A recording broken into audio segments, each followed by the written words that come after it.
You're listening to Gift Biz Unwrapped, episode 185. The experience of finding the right greeting card is pretty miserable, and it hasn't really changed in decades.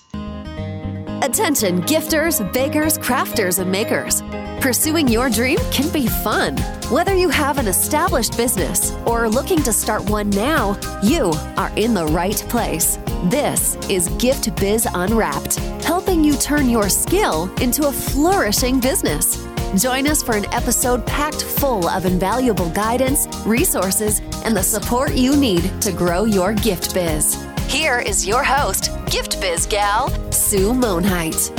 Hi there, it's Sue, and thank you so much for taking a little bit of your time today and joining me on this show. And oh, are you going to be so glad you did. I'm going to be introducing our guest shortly, but you just need to know that Adam has so many good tips that he's going to be sharing today that apply to all of our businesses. Grab yourself a pen, grab some paper. You're going to see that I'm going to say a couple of times through this episode that you should go back and listen to it again. I know I will be. But before we get started, I want to make sure you know about my newly released free masterclass. It's called How to Turn Your Hobby into a Business. How do you know if this is for you? Well, if you're starting a business right now, you've gotten that dream, but you're just not sure what steps you should be taking, this masterclass is for you.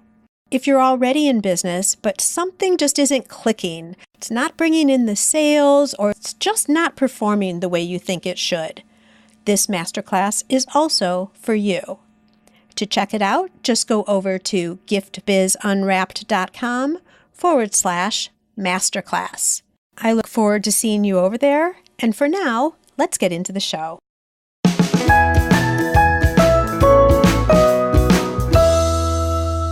Today, I am thrilled to introduce you to Adam Donato of Card Isle. The greeting card industry hasn't really seen anything new in the last 50 years, except for the cards that play music when they're opened. Card Isle is a company founded by 3 engineers that changes that. They've captured all the magic that comes from a tangible greeting card, even in the digital age, and simply made it easier to find that perfect card. Whether you run an e-commerce shop, take most of your orders over the phone, or have a brick-and-mortar store, Card Isle sets you up with more selection than a Hallmark store. It also eliminates the headache of guessing what card designs will sell. Adam, I am so excited to get into this story. Welcome to the Gift Biz Unwrapped podcast. Yeah, thank you. I'm psyched to be here as well. So I met you at a convention a little bit ago, maybe a few weeks or so ago, but I really don't know the story behind Card Isle. So we're going to get into all of that. But before that, I want to get to know you a little better too. We do this in a creative way. I told you that in the pre-chat. But if you were to describe yourself through a motivational candle, what color would your candle be and what would be the quote on the candle? I was actually laughing with my wife about this last night, trying to figure out, this was just a very different question that I'm used to answering. And what ended up coming to, as far as a quote goes, the quote that has been sticking with me recently, something that's really made me think, is the guy who says it can't be done shouldn't get in the way of the guy doing it. Oh, I love that. It captures so much of why so many of us are entrepreneurs, that it's not that desire to escape or to make a ton of money or anything else. It's that I like creating. I like doing things that other people haven't done before. And so often you run into, in some kind of structured organization, people saying, no, this is how we've always done it. This is the only way we can do it. That's so limiting. Yeah. And then as far as the color goes, this stumped me a little bit more. My wife and I enjoy getting outside a bunch. We do a lot of rock climbing, mountain biking, backpacking, stuff like that in the mountains out in Virginia. And towards sunset, if you look out and you can see the mountains on the horizon, they get this two-dimensional kind of look. And you get this bluish green color that sort of the mountains take on. That color, I think, would be really neat if you had one of those thicker candles where the wick burns down in the center and you see the light shining through the candle, through that bluish green, kind of coming outwards. I think would be a really amazing glow. Oh, I love it. I can actually see that. So I have to ask you, did your wife agree with your quote and your color?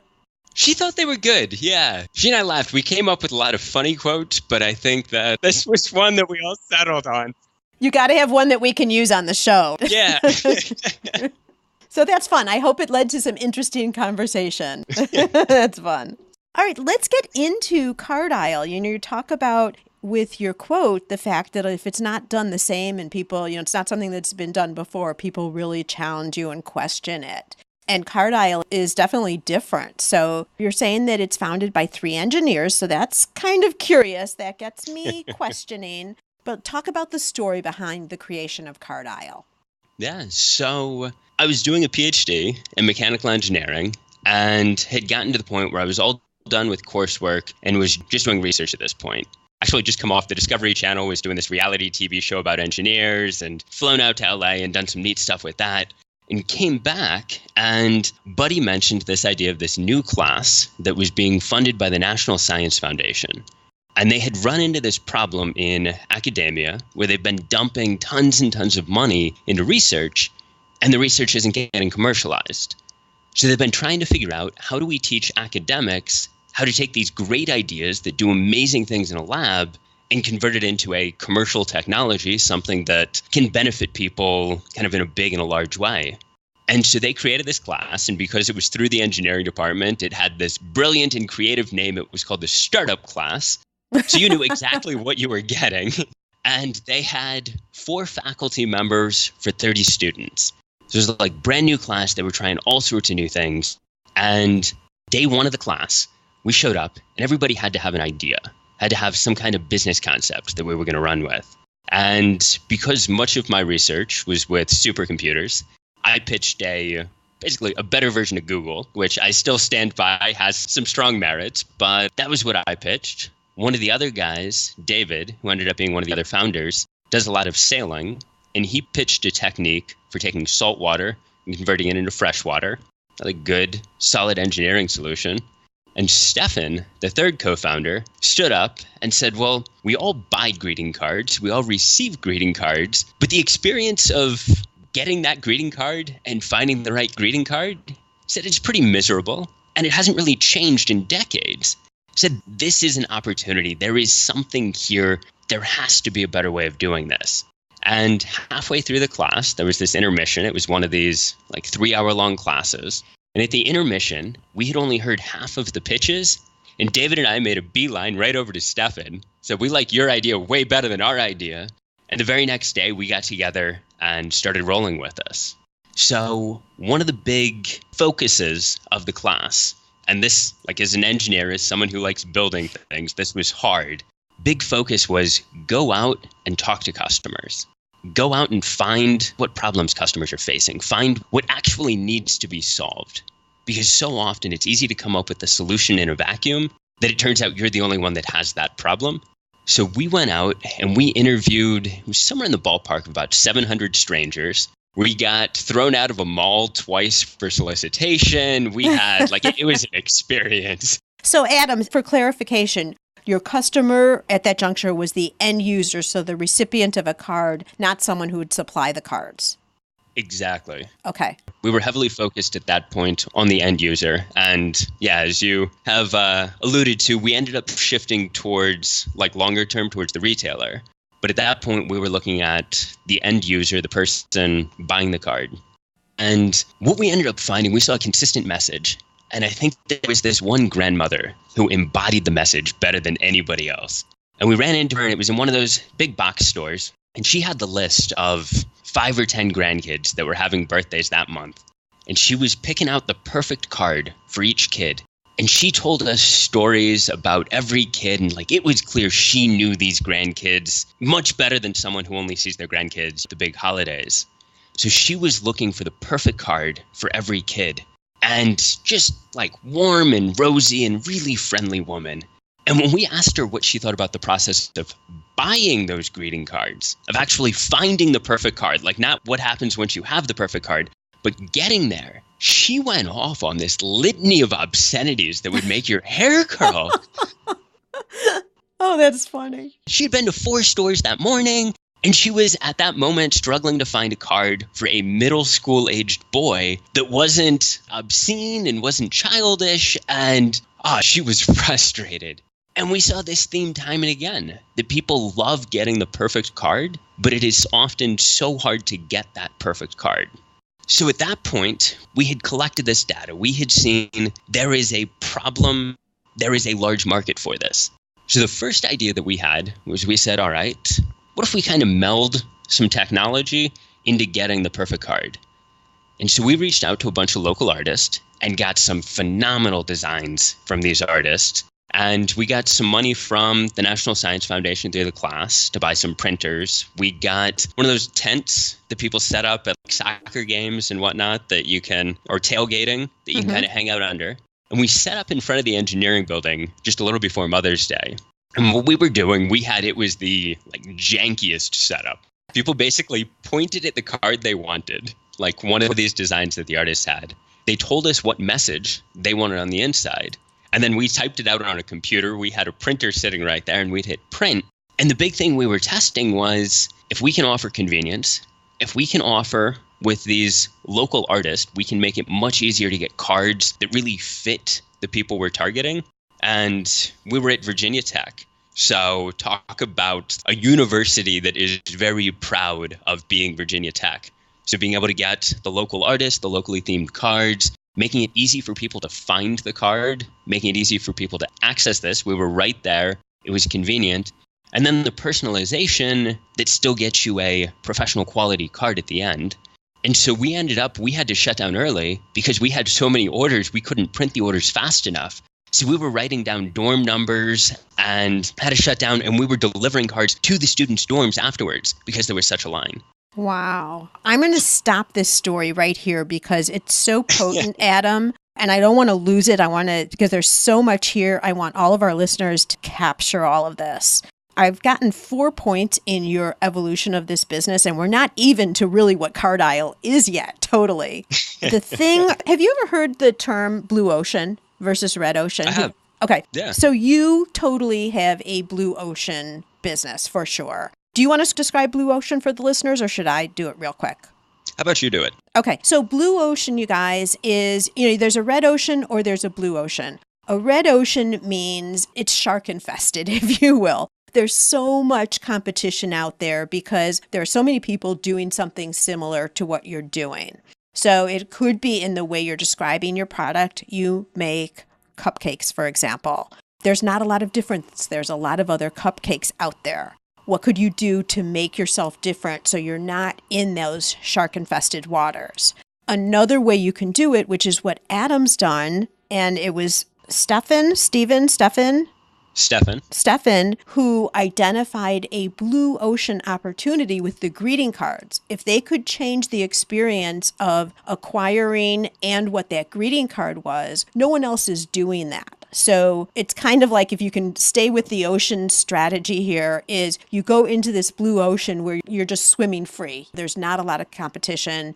And it makes things easier, although, Adam, I know it can be challenging too. So we're going to get to that in a minute. But so the first thing was just identifying an opportunity, and this opportunity was sitting right in a blue ocean. So that's the first thing. The other thing that they did was they went out and they did some research. It was kind of like a checkpoint to see if what they thought was such a good idea really was, i.e. the story about the grandmother. Then they went out and tested a little bit further. And this is a big point too, you guys. You heard how he's just describing on the campus. They didn't have the refined end product yet. They hadn't spent all the money and done everything yet. They've brought it to a point where they could bring it to market and test it as like the first step of development. And I know there was some investment there already, Adam, but it was the first step of seeing whether this was going to fly. So a lot of things moving into what would end up being the company. They also saw, and this was point 4, demand. You can have the best thing in the world. It's cool. It solves a problem. But if people aren't really interested in it, it doesn't matter. You're not going to sell any. So opportunity, research and a checkpoint, developing the product kind of in a rough scale, checking it out, testing the market, and then seeing that their demand are the 4 steps we've gotten through already. So Adam, I'm loving this story. I hope you don't mind that I interrupted, but I wanted to catch all those points for everybody. Not a problem at all. So we're at the point where you guys are delivering the cards because there was so much demand. You had to shut down early. And so you guys had to be excited. Like, you guys were college kids yet. Did you guys go out and have a beer in celebration that night, or what? We were all definitely, over 21 at that point. There was plenty of celebration. There you go. That's good. Because you were probably thinking, okay, we've done all this stuff now, all this work, and it's really working. Yeah. Well, and it was working better than we expected it to work, too. Like, that was part of the excitement, too. Sure. Okay, so carry on. So everyone got their cards. What happens next? Yeah, so at that point, the 2 big things that we identified that we really wanted to hone in on were the personalization. And with that personalization, like access to local artists and being able to upload your own photos and being able to really get the message.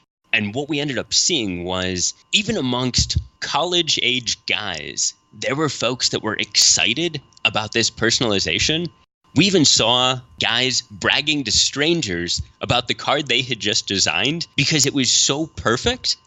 And it was something like, we stepped back and we were thinking, imagine if you were in a Hallmark store and some millennial age guy starts bragging to you about the card that he just picked out. That'd be creepy. Like, that would be so outside the normal. And we were seeing that. I would not have expected that either. So that personalization, like that ability to make it easy for people to get to the right card. And then the other thing we saw was being able to meet people where they are already, being able to provide some sense of convenience. So for this, what we ended up, and as engineers, we said we can build anything. We ended up building this, basically, the idea was around like a red box for greeting cards or an ATM for greeting cards. So something that would be completely automated, that we can set up anywhere. And the very first one of these that we built, it's still operating today. It's still printing cards. And it very much looks like 3 engineers built it. There is no design aesthetic at all. Like, there's a screen at the height that you stand at, and a card comes out the bottom. And honestly, refilling this thing with ink or cardstock or anything is a burden that involves disassembling most of the kiosk. Oh my gosh. We basically went up and down Main Street in Blacksburg, Virginia, where we're based, and talked to a number of different retailers trying to find a home, and eventually found a home with this. It's an organic grocery store. And great location, great spot. That kiosk does well today. And then from there, we ended up, the next thing we said, okay, there's one of these, or like this, it's an organic grocery store, but it's a very unique organic grocery store. And we said, like, there's no way this is going to scale. We need to find something else. Going back to the university, ended up convincing them to put 2 kiosks on the campus. And it was something that they basically said yes. So we went home and scrambled and built 2 more kiosks. Did they look the same? Were they the big red boxy type things again? No, so the first one was that first one in the organic grocery store is this like funny shade of white and blue. And it's got enough paint on it that the whole thing looks like it's made out of plastic because our woodworking skills were a little mediocre. The next one looks kind of like something that would fit in a Cracker Barrel.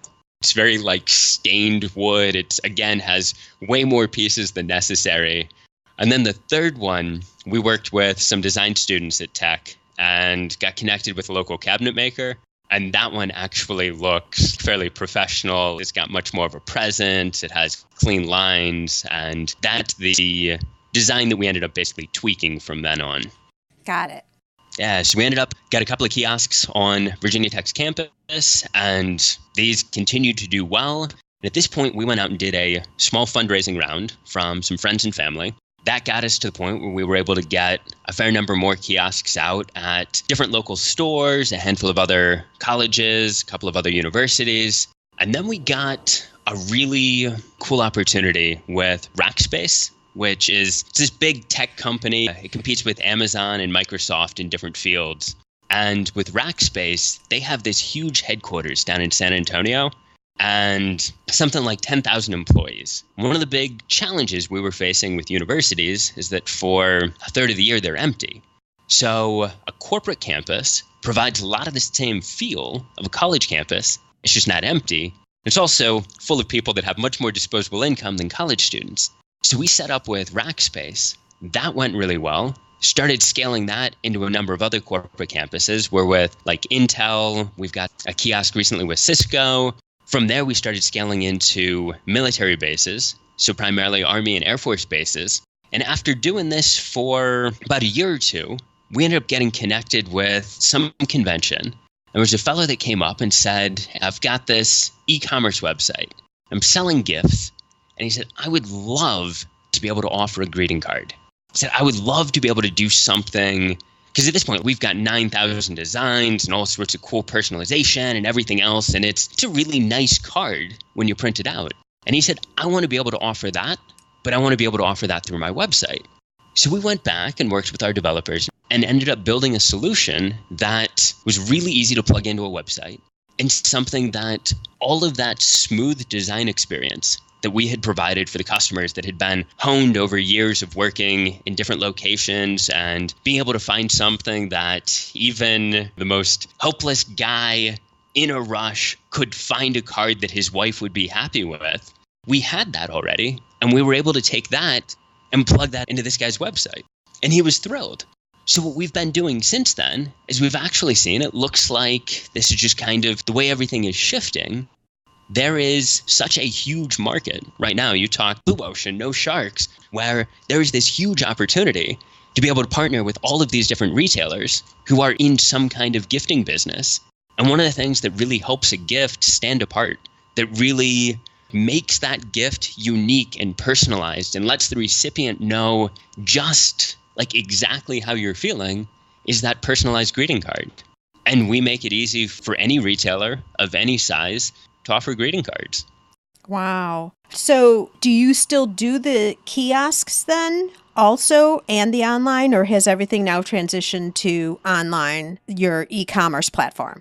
There are still kiosks out there. There are still kiosks doing business, but the vast majority of our resources right now are going towards either folks with like a website placing orders, or in about a week or two, we're going to be launching this system that makes it easy if folks place an order over the phone for them to be able to design a personalized card, or even brick and mortar shops. But it's something that's very much moving away from that focus around automated kiosks.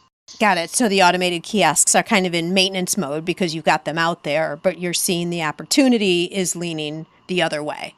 Yep. And to use the wonderful entrepreneur term, we're pivoting the company in the direction of these standalone as opposed to automated kiosk solutions.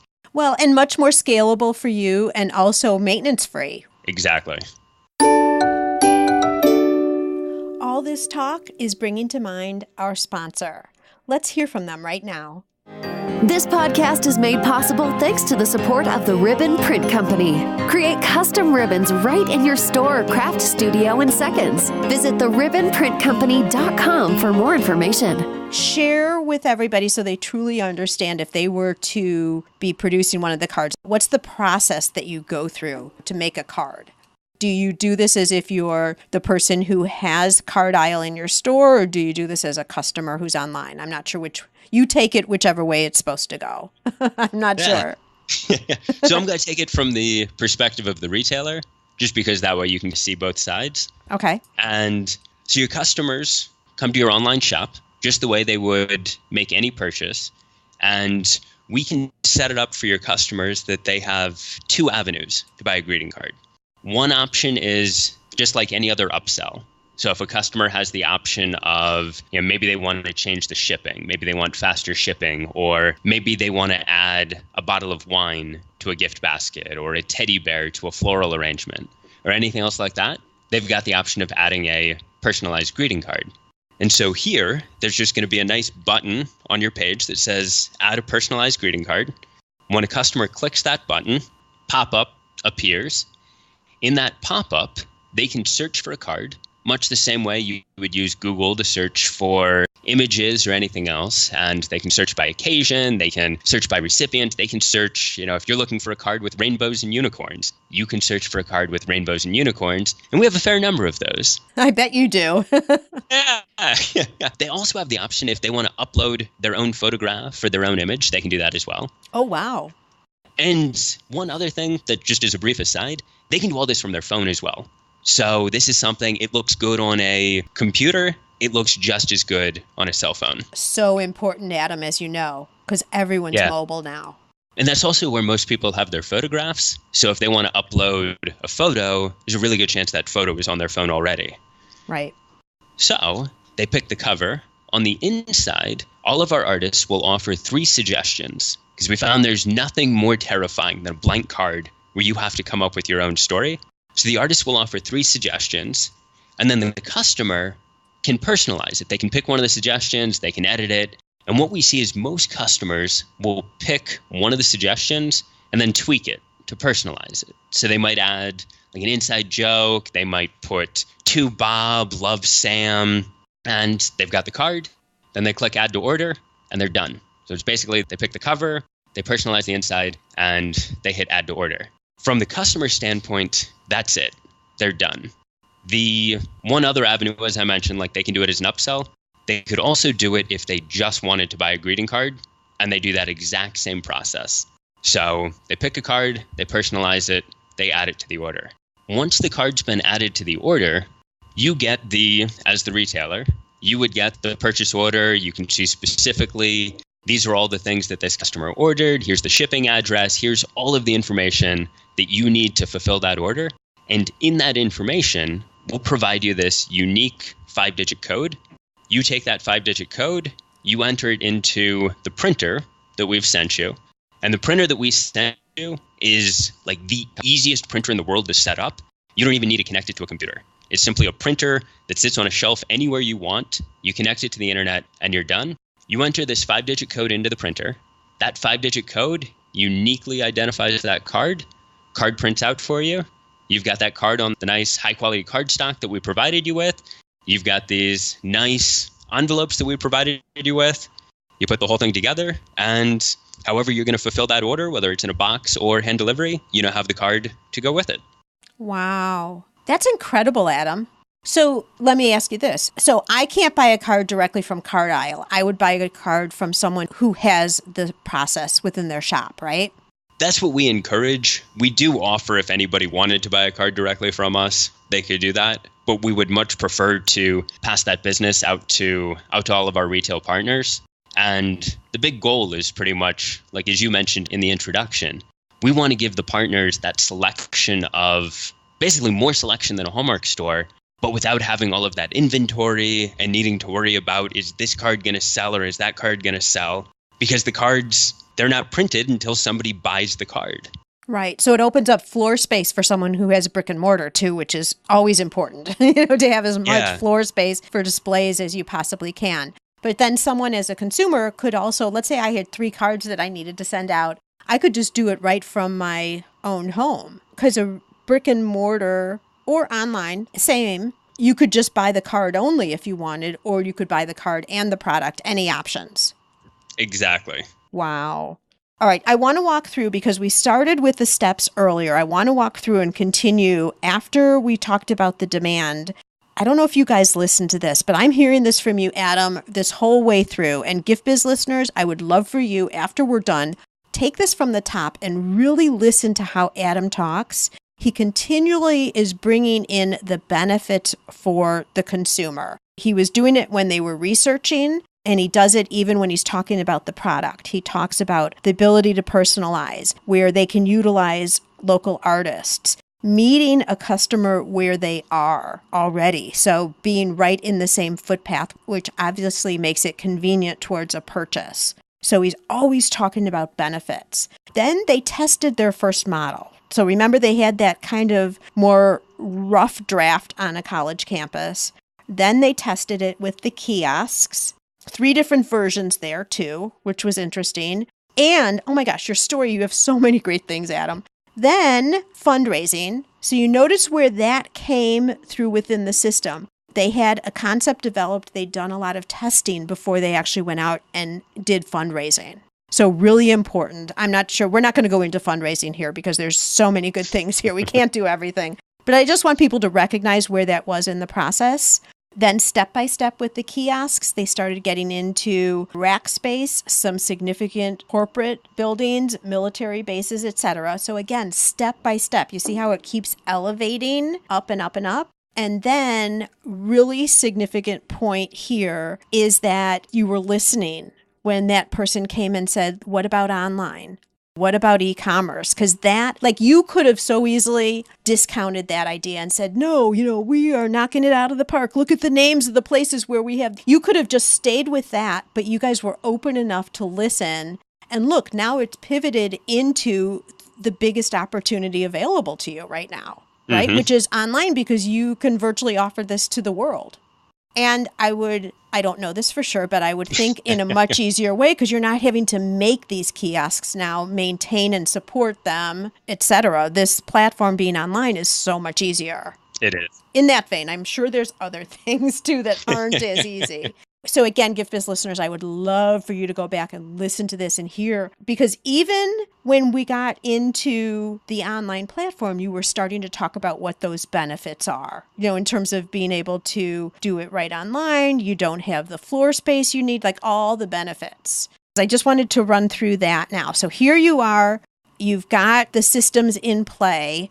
What's happening now? So right now, we're continuing in the spirit of experimentation. We are looking largely at retailers that do some level of gifting. We just, this past weekend, went to a floral trade show out in California, met some amazing florists. It was a very similar feel to what we got at the Gift Basket conference, where we met you, Sue. That just amazing entrepreneurs doing really interesting things, and the kind of folks that are interested in trying new things and looking at better ways to serve their customers.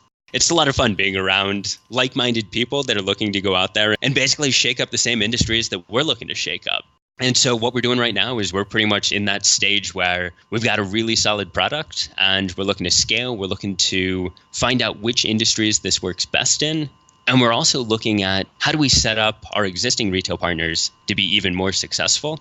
So one example of that, we've heard feedback mentioned very early on with the 700 interviews. We're really focused on learning from the people that are using our product, what's working from them. And we've been hearing from a lot of the folks that have our e-commerce plugin that they do a significant number of their orders over the phone. So we were saying, how can we help you be successful with those orders over the phone where you can include a greeting card? And so some of the ideas, and we're still in this experimental stage. So anybody who is existing retailers that we're working with or other folks that are interested in trying something out, we're totally game to run experiments.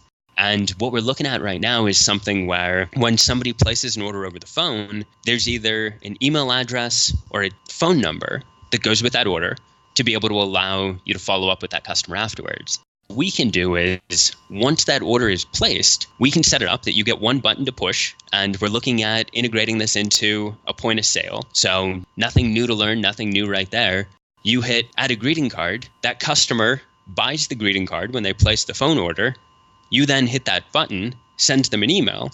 They have 6, 12, 24 hours, whatever you determine as the time, where they design the card. They now design it at their convenience. And this customer is looking for that personal, that high quality experience. That's why they called you in the first place. And now you're able to elevate their experience, make their life easier, make their gift better, and you make a little more money off of the sale. Perfect. This is a perfect segue, because where I wanted to go, you must have been reading my mind, Adam. Okay, this is something that has not existed before. How did you start thinking about a pricing structure? Again, with the spirit of experimentation, we tried stuff out.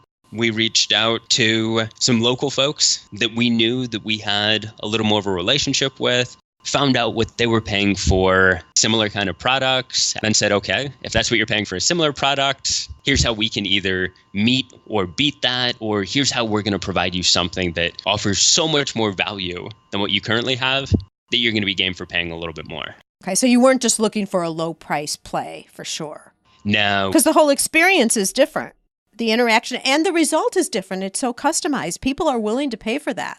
Exactly. And we ended up finding in the greeting card market, if you're looking at the end user, there's actually not that much price sensitivity. And you'll find a lot of people whine and complain all the time about how expensive greeting cards are. But at the end of the day, most people, when they're buying a card, they need the card. So they're going to buy it. So our mentality was, we said, okay, there's the option to gouge customers but that's not really in our company ethos. That's not the culture we want to build. So we said we want to look for what's a fair price. And so for most customers, somewhere in that ballpark of about $5 seemed to be something that people would pay it. It would feel fair. They wouldn't feel ripped off. They'd be happy with it. And everybody could move forward. Well, not only that, but I'm kind of feeling from your description, because I haven't actually seen one of these cards yet, is that it's also a keepsake. It's not just a card. Now, granted, I get that there are a lot of people out there who keep and retain their cards, right? But this, if you're able to add a personal photo or for sure sayings, like all of that, this is something that people are going to really keep and maybe even display the photo. You never know. So it's way more than just a card. Exactly.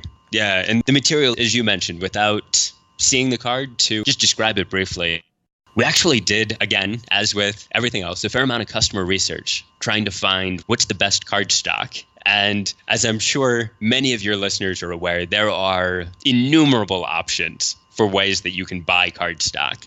And our initial plan was, as engineers, we figured more options are better. So we gave people about half a dozen options for card stock. And it turned out most people know nothing about card stock, and half a dozen options just like shut them down. It's too much, yeah. Oh, it's too much. And it's one of those things where we've got a bunch of card designs on the cover. The average consumer is really good at picking, I like this design, and we're really good at processing a bunch of visual information quickly. So we haven't seen that slow anybody down. But choosing, instead of like 9,000 cards, that was easy. Nobody had any problem, and we provide really easy search tools, so you're not looking at 9,000 cards at once. But picking that card stock, that shut people down. So what we ended up going with was we found 90% of our customers liked this one particular card stock after they had a chance to feel all of them. So like they got to interact, they got to play. The card stock feels almost like what you would expect from a small boutique store, where it's got on the cover a little bit of texture. It's almost like a canvas type texture.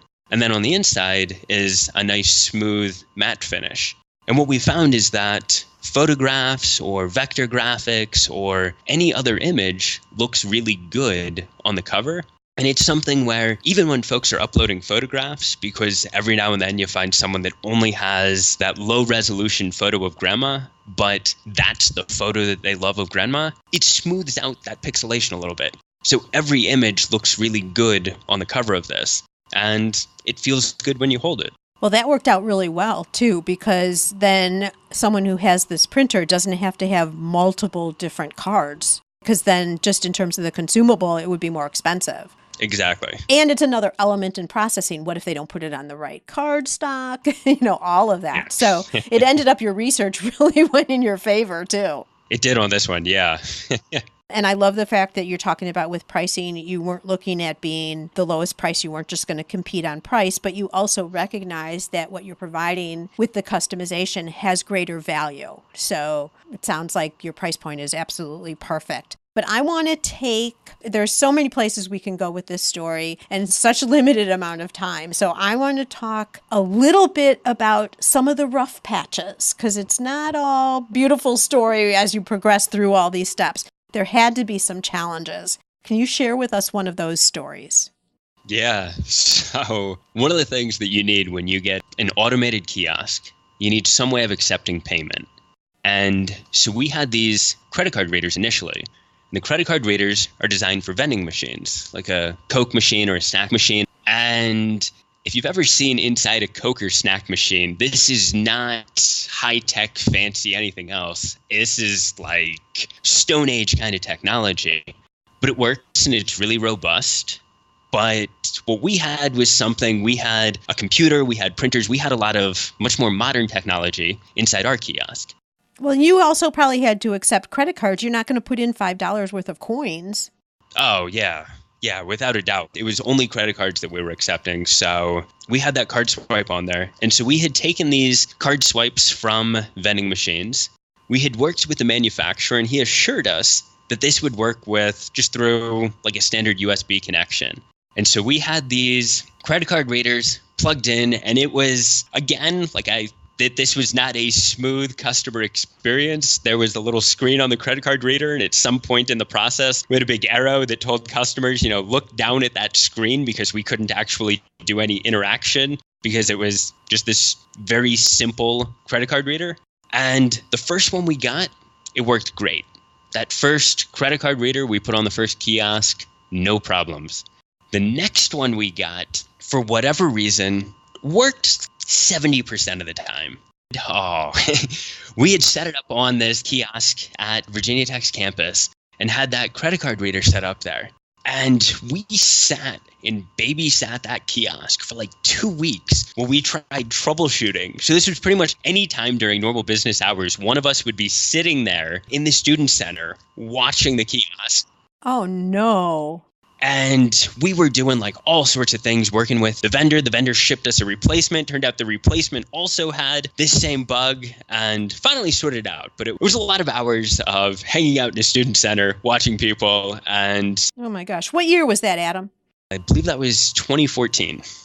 So I'm trying to place it about the time when some of the mobile card readers came out. So it was probably right at that time or just before. It was just before. So there really wasn't a lot of that technology available yet. Exactly. Yep. All right. So you guys are sitting there. So talk about customer service, right? You're sitting there. Although you got a chance to talk with the people who were interested. So that's kind of good because you could do a lot of research then also, if you want to look on the bright side of that problem. Yeah. If you try really hard to find the bright side. Yes. Yeah, try really hard. So how did this all get resolved? So we ended up finally, after having these two troublesome units, we said, why don't we try switching the unit switching the credit card reader off of the original kiosk, the one that had been working, and bringing that over. And that ended up basically illuminating it right there. That turns out we managed to get very lucky or unlucky, depending on how you frame it, and getting two bum units, one right after the other. And yeah, after that, it turned out because of the way that we were using the credit card readers, it was a little off-label. So when we were working with the vendor, the credit card readers that didn't work for us still worked fine for the vending machines. And so he would go through and he would actually test every credit card reader before he sent it to us to see, is this one of the ones that will work with the USB connection, or is this one of the ones that only works in a vending machine? Gotcha. Well, boy, that talks about the quality of your vendor too, though. It does. And important for all of us, that's just a good little side note, is having vendors who will go the extra mile for you. You only need those card readers not to work a few times, especially when you're getting into some of the larger named companies where they're going to say, just get this out of here. We're not interested. Exactly. And so now today, I'm assuming that the card readers are running nice and smooth. We're actually not using those card readers anymore. Yeah, we built our own system from scratch. Now, yeah. There's that. Okay, so are you, David, and Stefan all still partners in the company? We are still partners in the company. Yep. So share a little bit of insight in terms of how that works, because I know several for sure, but I'm sure there's way more than that of our listeners are in partnerships. And sometimes that can be challenging. And you know, I think of a partnership as maybe two people. You guys are three. So what advice do you have for people who are in partnerships? Yeah. So one of the early things that we ended up finding was having the partnership, because all three of us are folks that going through school and whatnot, we were not people that liked working on teams, and getting that right partner makes a world of difference. And so having someone that you can count on, someone that you can trust, someone that you can really go to bat for and know they're going to do the same for you, that's huge. And then along those lines, by having somebody else, inevitably you're going to come on rough times. You're going to come on times when you're hanging out for 2 weeks watching Kiosk, or when revenue's not where you want it, or anything else. And having somebody else who's in the trenches with you, having somebody else who is there and feeling the burn just the same way you are, I feel like for us, that is a significant reason why we're here, because this is, as all of us are aware, like, this is not a journey for the faint of heart. By any stretch. Yeah. One other thing that was kind of counterintuitive to us initially, but we started out with no hierarchy. We were all three equal partners in this, and all decisions were made kind of by unanimous vote. And this worked well initially when we were kind of small, kind of moving slow. But as we started to scale, this got to be unwieldy. But it was something that internally, none of us were the ones that were going to make waves. We didn't want to be the ones to change it. And when we went out and did, like after that friends and family round of investment, we went out and did a much larger round of investment from a handful of angel investors and some institutional investors. And one of the things that they shared, and they said, this isn't a mandate, but something that would be really good if it happened, is you need to come up with a CEO. You need someone that's going to be taking the reins, somebody who is going to make the tough decisions, and someone who at the end of the day is the one that really owns any of those tough decisions and the responsibility. That was rough. That was something that changed the structure a lot. And honestly, the way we ended up doing it was we flipped a coin and said, whoever wins gets to be CEO for a month. And if it works well for a month, you get to continue being CEO. And I won the coin toss and still CEO today. Well, congratulations on that. I was expecting you to say Stefan because it was his idea initially. Yeah, well, so one of the other things that we found that's kind of interesting is that in the startup world, ideas are almost cheap. Like there's a lot of people that have ideas, a lot of people that have different brilliant ideas they come up with. Anybody that's watched Shark Tank that said, hey, I came up with that idea however far back, you realize that ideas have been around. But at the end of the day, it's the execution. And it's how do you take that idea and turn it into something like real and tangible? That really sets things apart. So the idea was like, clearly that was huge. That made a world of a difference, but that's step one of many, many, many steps. And so have you also then divided responsibilities so everyone is heading a certain function within the whole? We have, and it's something, one of the things that I really like about working with David and Stefan is that we have a rough breakdown, but there are different times when something big comes in where we're able to really shift and kind of overlap a lot. So there isn't like one task that only one person can do. Mm-hmm. And if there's something that happens or comes up that someone has a real skill in being able to handle, then you just send it over there. Exactly. Yeah, wonderful. Oh my gosh. Okay, so I loved your comment that you just made, which was about it's one thing to have an idea. It's another thing to be able to move forward on that idea and then actually have it work. Because just like you're talking about all the different steps and all the pivots and adjustments and testing and all of that you've done to get to the point where you are now, and to hear you saying you're still open to new ideas, other testing, wherever this is going to lead you in the future is spectacular. It's great words of wisdom for someone who's just starting out. What else would you say to somebody who is thinking they have their idea, they're thinking of moving forward? You've given them a million ideas right here, so that's fabulous. But what would you say on a motivational side for someone who just hasn't taken that action yet? So coming from academia, that was my original plan. I told you at the beginning, going for the PhD, my original goal was I wanted to be a mechanical engineering professor. And that's still something like somewhere in the future that will likely happen. But one of the big differences that I saw between academia and the world of entrepreneurs is the willingness of entrepreneurs to help other people. And it's something that I don't know if it's the realization that we all know just how hard this is. And we all know just how little we'd be able to accomplish without the help of other people. I don't know quite what it is, but it seems like in this world of entrepreneurs, there is such a culture of being able to help each other and being able to support each other and being able to figure out ways of collectively solving a problem together. And going out and being willing to go and talk to these folks, being willing to find mentors and being willing to find the folks that can help you be successful. I think it's just going to save you so much time because there's so many things that other people have done, other paths that they've been down, that they've been down the path. You don't need to reinvent that wheel. Yeah, you can walk the path so much faster. Exactly. Perfect. I love that advice. And now, because you've shared so much with us, we would like to share with you. I'd like to present you on behalf of myself and all the listeners a virtual gift. It's a magical box containing unlimited possibilities for your future. So this is your dream or your goal of almost unreachable heights that you would wish to obtain. Please accept this gift and open it in our presence. What is inside your box? So I love creating. I love starting things, and I love especially with I love being an entrepreneur. And so inside my box, this is pretty much the ability to build a career around entrepreneurship. To be able to continue to do this, to have it something where Cardile is one of many startups that I get to do over my lifetime. This is just the first, right? This is just the first. Okay, so we're going to keep our eye on you to see what else comes up along the way, for sure. Is there one single place where you would direct any of our listeners who are out and about right now and just want to touch base and see a little bit more about what Card Isle's about? Where's one single place that you would send them? Our website, so it's cardisle.com.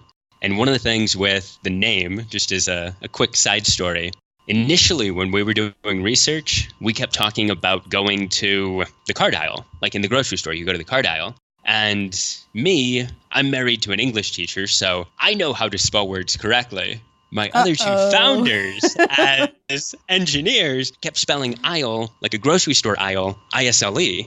So when it came time to come up with a name for the company, we kind of enjoyed the idea of Card Isle, but aisle is spelled ISLE. And the logo has a nice colorful toucan, and we go with the island theme a whole lot. So the website is cardisle.com, and with aisle spelled ISLE. I love that. That's kind of a jab. And GiftBiz listeners, you know that there'll be a show notes page attached with also the links to social media sites and anything else we decide to put on there, as well as the top points in this very, very valuable interview. I hope you guys go back and listen to this again and again, because there is so much here for all of us. Adam, thank you. I really, really appreciate connecting with you today and talking about your whole story. And I look forward to seeing what comes next with you. I know it's going to be great. Thanks again. Yeah, thank you. Are you discouraged because your business is not performing as you had envisioned? Are you stuck and confused about how to turn things around? Sue's new best-selling book is structured to help you identify where the holes are in your business and show you exactly how to fix them. You'll learn from Sue and owners just like you who are seeing real growth and are living their dream. Maker to master. Find and fix what's not working in your small business. Get it on Amazon or through www.giftbizunwrapped.com/master.